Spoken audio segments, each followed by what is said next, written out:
Hello dear students, similarity हा topic आपण काल सुरू केला होता, ज्याचं इंट्रोडक्शन मी काल तुम्हाला दिलेलंच आहे, पण त्याचं एक शॉर्ट रिव्हिजन आपण करून घेऊया. आपण काल काय पाहिलं होतं, एक फर्स्ट पॉईंट होता आपला, तो म्हणजेच ratio of areas of two triangles. ह्यामध्ये आपण काय पाहिलं होतं, ह्यामध्ये आपण पाहिलं होतं की दोन ट्रायंगल्स घेतले होते आणि त्यांचा रेशो काय आला होता, A1/A2 is equal to B1/H1 upon B2/H2 असा एक फॉर्म्युला आपल्याला मिळाला होता. पण आपण याच्यावरती 3 केसेस पाहिले होते. त्या केसेस कोणत्या कोणत्या? केस नंबर 1. केस 1 काय? तर केस 1 अशी होती की जर बेसिस इक्वल म्हणजे B1 is equal to B2 जर असा असेल तर रेशो काय येतो, तर A1/A2 is equal to H1/H2. Case number 2 काय होती, जर हाईट इक्वल असेल म्हणजे H1 is equal to H2 जर असं असेल तर मग काय होणार, A1/A2 is equal to B1/B2 असा रेशो आपल्याला मिळाला होता. आणि लास्ट केस, इम्पॉर्टंट केस होती, ही केस नंबर 2 आहे. केस नंबर 3, ती केस अशी होती की जर बेसेस ॲज वेल ॲज हाईट्स जर इक्वल असतील तर त्यांचा एरिया काय असतो, तर एरिया इक्वल असतो. असं आपण थर्ड केस पाहिले होते. म्हणजे टोटल 3 केसेस आणि एक फॉर्म्युला, त्या फॉर्म्युल्याच्या बेसिसवर 3 केसेस पाहिले होते. आता याच्यावर आधारित आपल्याला प्रॅक्टिस सेट 1.1 सुरू करायचं आहे. ओके, तर या एका फॉर्म्युला आणि त्याच्या 3 केसेसवर आपण प्रॅक्टिस सेट 1.1ला आपण आता स्टार्ट करतोय. तर प्रॅक्टिस सेट 1.1 मधला first question, base of a triangle is 9 and height is 5. Base of another triangle is 10 and height is 6. Find the ratio of areas of these triangles. म्हणजे इथं दोन triangles दिलेले आहेत. दोन ट्रायंगल्स कोणते कोणते, हा फर्स्ट आणि नंतर अनदर ट्रायंगलचा सेकंड.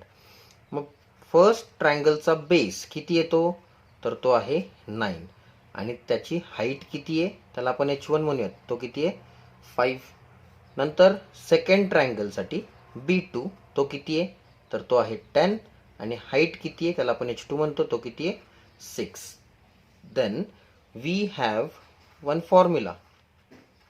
वी हॅव काय आपल्याकडे, तर A1/A2 is equal to B1/H1 upon B2/H2.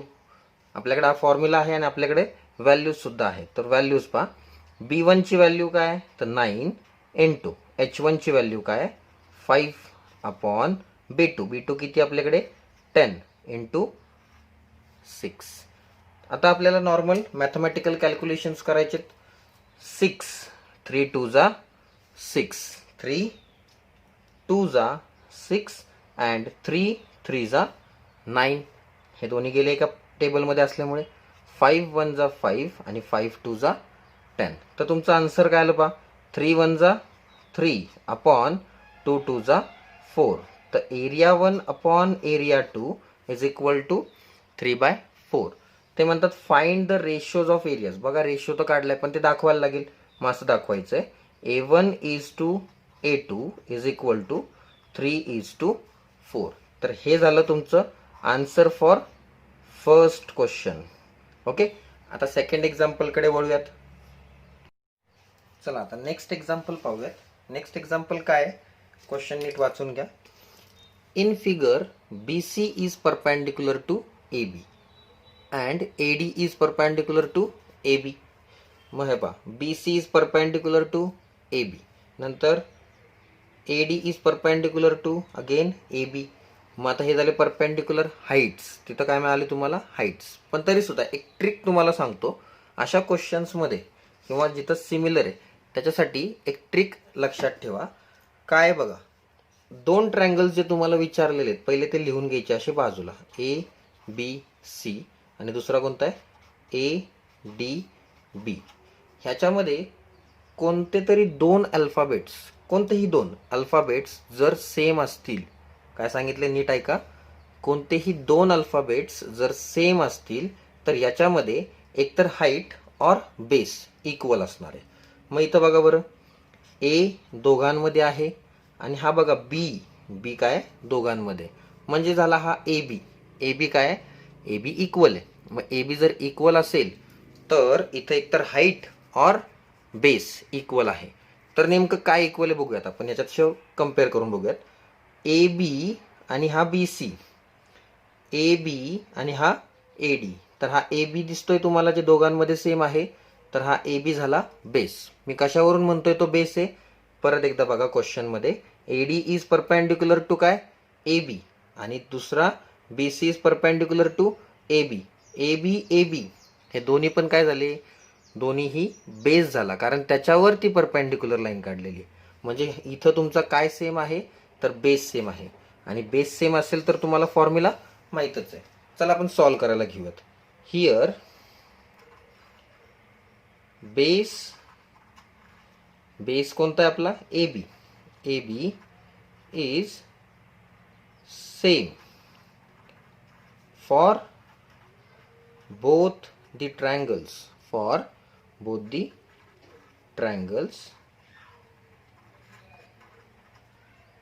therefore ratio of area of two triangles when base is same is given as. काय मिळतो बघा, आता आपल्याला विचारले काय ते डायरेक्ट लिहून घ्या. Area of triangle A B C upon area of triangle दुसरा कोणता आहे A D B is equal to काय सेम आहे, तर बेस सेम आहे. तुम्ही जर फॉर्म्युला लक्षात ठेवला असेल किंवा लिहून घेतला असेल तर पहा बरं तिथं काय लिहिलेलं आहे, तर तिथं लिहिलेलं आहे जेव्हा बेस सेम असेल तेव्हा त्याच्या आपण हाईट्स कम्पेअर करतो.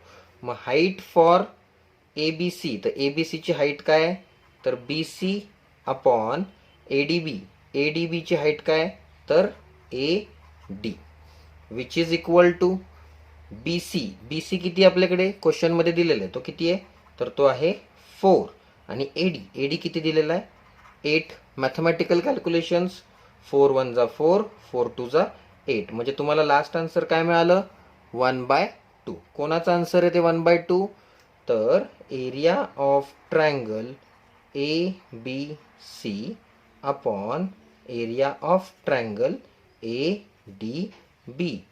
तर area of triangle A B C and area of triangle A B D or A D B is equal to 1/2. तर असा हा तुम्हाला रेशो मिळाला. ओके, हे झालं क्वेश्चन नंबर 2. आता आपण क्वेश्चन नंबर 3 पाहूयात. क्वेश्चन नंबर 3 काय पहा, in figure segment P S is perpendicular to R Q. बघा बरं, P S is perpendicular to R Q extended at S, म्हणजे तो एक्सटेंड झालेला आहे तेव्हा ते पूर्णपणे परपेंडिक्युलर दिसेल. त्यानंतर Q T perpendicular to P R, then काही व्हॅल्यूज दिलेले आहेत. आर क्यू दिलेला आहे तुम्हाला, आर क्यू दिलेला आहे 6, पी एस दिलेला आहे, पी एस तो दिलेला आहे 6, आणि टोटल पी आर तो किती दिलेला आहे 12. Then find Q T. Simple वेने सॉल्व करायचं. थोडं वेगळं एक्झाम्पल आहे हे. ते एक्झाम्पलमध्ये थोडासा वेगळेपणा काय पहा जरा. मी काय करतोय, आधी एक ट्रायंगलचा एरिया काढणार आहे. का काढणार आहे पुढे गेल्यावर कळेलच की बाबा तो का काढला. मग तो ट्रायंगलचा एरिया कसा काढता येईल, ज्यावेळेस मला एरिया काढायचा आहे माझ्याकडे फॉर्म्युला काय, तर एरिया ऑफ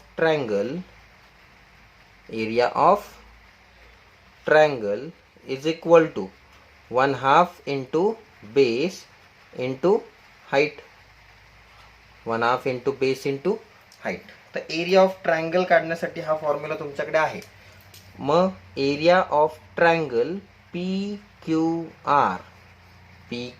आर मी अशा व्हॅल्यूज यूज करणार जे मला माहिती आहेत, जसं की बेस अँड हाईट. तर मला या ट्रायंगलचा बेस आर क्यू दिसतोय 1/2 इंटू आर क्यू, आणि हाईट काय दिसते जी मला माहिती आहे ती आहे पी एस. तर 1/2 इंटू आर क्यू किती आहे 6, अँड हाईट पी एस ती किती आहे 6. तर 2 1 जा 2, 3 जा, आणि 6 3 जा किती झाला 18.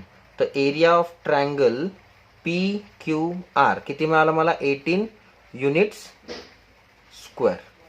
मग पुन्हा मी तोच फॉर्म्युला यूज करणार. Area of triangle PQR is equal to 1/2 into base into height. तर 1/2 इंटू बेस. आता बघा PQRचा बेस काय, तर तो आहे PR आणि त्याची हाईट काय QT, जी तुम्हाला काय करायची काढायची. मग area of triangle PQR already तुम्ही काढलेला आहे, तो किती आहे 18. तर व्हॅल्यू सबस्टिट्यूट करून घ्यायच्यात. आता व्हॅल्यू सबस्टिट्यूट करून घ्यायच्यात म्हणजे काय, area of triangle PQR already तुम्ही सबस्टिट्यूट केलाय. 1/2 आहे असाच बेस अँड हाईट. मग 18 is equal to 1/2 into PR. बघा PR तुम्हाला दिलेला आहे, तो किती आहे 12 इंटू QT, जो तुम्हाला काढायचा आहे. काय करा आता, डिव्हिजन तिकडे जाऊन मल्टिप्लिकेशन होते. 18 into 2 is equal to 12 into काय तर QT. मग QT is equal to 18 into 2 upon का, तर मल्टिप्लिकेशन इकडे येऊन डिव्हिजन होते, तर हे झाले 12. तर 2 1 जा 2, 2 6 जा 12 माहीत असेल तुम्हाला. मग 6 1 जा 6 आणि 6 3 जा 18 हेही तुम्हाला माहीत असेल. तर QT तुम्हाला किती मिळाला, तर QT मिळाला 3. बघा बरं, 3 1 जा 3 अपॉन 1 3. 3 काय युनिट्स. मी युनिट्स का लिहितोय, कारण आपल्याला क्वेश्चनमध्ये त्याची युनिट्स दिलेले नाही आहेत. मग दिलेले नसतील तर तुम्हाला काय लिहायला लागतं, तर युनिट्स लिहावं लागतं. ओके, हा झाला तुमचा क्वेश्चन नंबर 3. आता आपण क्वेश्चन नंबर 4 पाहतोय. क्वेश्चन नंबर 4 काय, तर in adjoining figure AP is perpendicular to BC. AP is perpendicular to BC. लगेच परपेंडिक्युलरची साईन द्यायची. पुढे AD is parallel to BC. AD is parallel to BC. AD parallel to BC. Then find area of triangle ABC is to area of triangle BCD. In other ways तुम्ही याला असं म्हणू शकता, then find the ratio of area of triangle ABC and area of triangle BCD. याचा अर्थ काय की तो रेशो आहे आणि तो तुम्हाला फाइंड आउट करायचा आहे. आता जे फाइंड आउट करायचं आहे, जसं की रेशो फाइंड आउट करायचा आहे of triangle ABC and BCD, तो याच्यात पाहून घ्या. ABC आणि BCD, BCD. तुम्हाला मी मागाशी सांगितलं होतं रफमध्ये काय करायचं, पहिले दोन ट्रायंगल्सचं काय लिहून घ्यायचं, एक एरिया ट्रायंगल ABC, नंतर BCD. ह्याच्यामध्ये काय दिसतंय तुम्हाला, B आणि C हे काय दिसतात, तर इक्वल दिसतात. याचा अर्थ याच्यामध्ये एकतर बेस और हाईट काहीतरी इक्वल आहे. मग आपण पाहून घेऊयात की काय सेम आहे. ABC चा बेस काय होतो BC. मी सांगितलं हॉरिझॉन्टल आहे, हॉरिझॉन्टल असेल तर तो बेसच येतो. दुसरा काय BCD, BCD याचा सुद्धा बेस काय येतो सेम. याचाच अर्थ काय, तर या क्वेश्चन मध्ये म्हणजेच दिलेल्या क्वेश्चनच्या डायग्राम मध्ये काय दिसतंय तुम्हाला, तर बेस सेम आहे. मग आपण लिहू शकतो हिअर टू ट्रायंगल्स. कोणते दोन ट्रायंगल्स माहिती आहेत तुम्हाला, two triangles ABC and triangle BCD have same base. काय तिथं सेम बेस सेम आहे, सेम बेस. दॅट इज तुम्ही काय लिहू शकता, B1 is equal to B2. पुढे जाऊन तुम्हाला काय कंडिशन दिसतीये, AD is parallel to BC, म्हणजे AD is parallel to BC. आणि तुमची जी हाईट येते, हाईट बघा कशी कळाली मला, AP is perpendicular to BC, म्हणजे AP is perpendicular to BC. तर इथं हाईट बद्दल सांगितलंय. तर मग ह्या पॅरलल लाईनच्या कंडिशनला कसं यूज करायचं, तर एक सिंपल वे आहे. दोन पॅरलल लाईन्समध्ये हे बघा रफमध्ये दाखवतोय की जर दोन पॅरलल लाईन्स असतील, या दोन पॅरलल लाईन्स असतील, तर यांच्यामध्ये असणारं डिस्टन्स हे काय असतं, नेहमी पहा हे इक्वल असतं. काय असतं ते इक्वल और सेम असतो. म्हणजे थोडक्यात बघा AD आणि BCच्या मधोमध बरोबर एक लाईन आलेली आहे. ती लाईन कोणती आहे AP. तर ती काय झाली सेम, आणि ती दोघांची काय आहे हाईट आहे. ऑल्सो तुम्ही काय लिहू शकता, मग पहा also AD is parallel to BC given. बरोबर, AD is parallel to BC. Therefore, triangle आपले दोन ट्रायंगल्स बघा, A B C and triangle B C D lie between two parallels. कशामध्ये आहेत ते, तर दोन पॅरलल्स मध्ये. आणि पॅरलल्स मध्ये असल्यावर मी आत्ताच सांगितलं त्यांच्यामध्ये काय सेम असतं, तर हाईट सेम असते. मग आपण असं लिहू शकतो, that is h1 is equal to h2. आपण आत्तापर्यंत काय केलं, दोन बेसेस आणि दोन हाईट्स इक्वल आहेत असं आपल्याला त्या कंडिशनमध्ये दिसतंय. मग देअरफॉर आपल्याला माहिती आहे एरिया ऑफ ट्रायंगल आपल्याला जो काढायचा तो लिहून घ्या, ए बी सी आणि area of triangle B C D is equal to काय असतो त्यांचा रेशो, 1/1. हे तुम्हाला कसं कळालं, कारण त्यांचे बेसिस अँड हाईट्स काय आहेत, इक्वल आहेत. आणि आपण तो थर्ड केसमध्ये पाहिलंच होतं की हे दोन्ही पण काय असतात, इक्वल रेशोजमध्ये येतात. मग आपण हे कसं लिहिलं होतं त्यावेळी, तर area 1 is equal to area 2. मग आपला एरिया 1 काय, तर area of triangle A B C is equal to area of triangle B C D. शेवटी तीच कंडिशन आली. किंवा तुम्हाला जर याच्यामध्ये विचारलं, दोन्ही इक्वल आहेत आपल्याला ते कळलेलंच आहे, पण तुम्हाला कसं विचारलंय इज टू मध्ये, मग काय करा, याच्यामध्ये इज टू ॲड करा आणि इथं काय लिहिणार तुम्ही 1:1, तर कारण त्यांचा रेशो काय आलाय, सेम. ओके, तर हे झालं तुमचं क्वेश्चन नंबर 4. याच्यानंतर आपण क्वेश्चन नंबर 5 पाहूयात. आता question number 5, in adjoining figure, या फिगरमध्ये P Q is perpendicular to B C. P Q is perpendicular to B C means P Q is height. नंतर A D is perpendicular to B C, A D is perpendicular to B C, again A D is height. काय find out करायचं आहे, area of triangle P Q B upon area of triangle P B C. तर आपण first start करूयात. Area of triangle P Q B upon area of triangle P B C. कसा find out करायचा, पहिले हे दोन ट्रायंगल्स काय करायचे, आपण कम्पेअर करायचे. कम्पेअर कसे करतो आपण, तपा कसे कम्पेअर करायचे, पी क्यू बी आणि दुसरा काय P B C. P Q B आणि पी बी सी काय सेम यांच्यात, पी बी सेम आहे म्हणजे एक हाईट किंवा बेस सेम आहे. डिरेक्टली आपण बेस इंटू हाईट लिहून घेऊयात. P Q B, P Q B, P Q बीचा बेस तो आहे बी क्यू आणि हाईट काय आहे पी क्यू अपॉन फॉर्म्युला थ्रूच लिहितोय मी. त्यानंतर P B C, P B C, P B सीचा बेस बी सी आणि हाईट काय आहे, पी बी सीची हाईट पण तीच आहे, काय ती पी क्यू. हे सेम असल्यामुळे हे काय झाले, कॅन्सल. मग इथं काय मिळालं तुम्हाला, B Q upon B C. कशाचा, area of triangle P Q B upon area of triangle P B C. हे मिळालं तुम्हाला फर्स्ट आन्सर, फर्स्ट रेशो. ठीक आहे, आता आपण सेकंड रेशोकडे वळूयात. सेकंड रेशो काय आहे, second area of triangle P B C upon area of triangle A B C. Clear दिसतं इथं बी सी सेम आहे. पाहूयात पुढे काय कॅन्सल होईल. चला, P B C, P B C चा बेस आहे बी सी. बघा, पी बी सीचा बेस बी सी आणि हाईट काय आहे पी क्यू.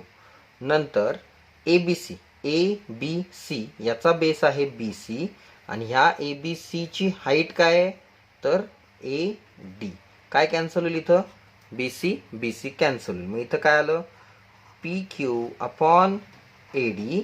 कोणाचा रेशो आहे तो, तर area of triangle P B C upon area of triangle A B C.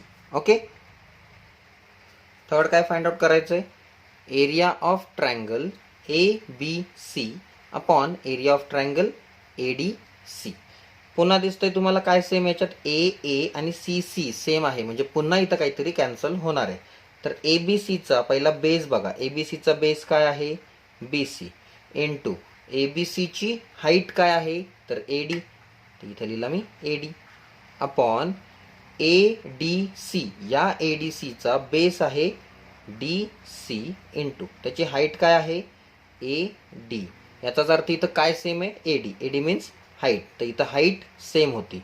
मग याचा आन्सर काय आलं, B C upon D C. मग area of triangle ABC upon area of triangle ADC काय मिळाला तुम्हाला? तर तो मिळाला तुम्हाला BC अपॉन DC. ओके. आता त्यातला क्वेश्चन नंबर 4 तो काय आहे? ADC upon area of triangle PQC. चला ADC पाहून घ्या. आता याच्यात काहीच सेम नाही आहे. जरा पाहिलं तर कळेल.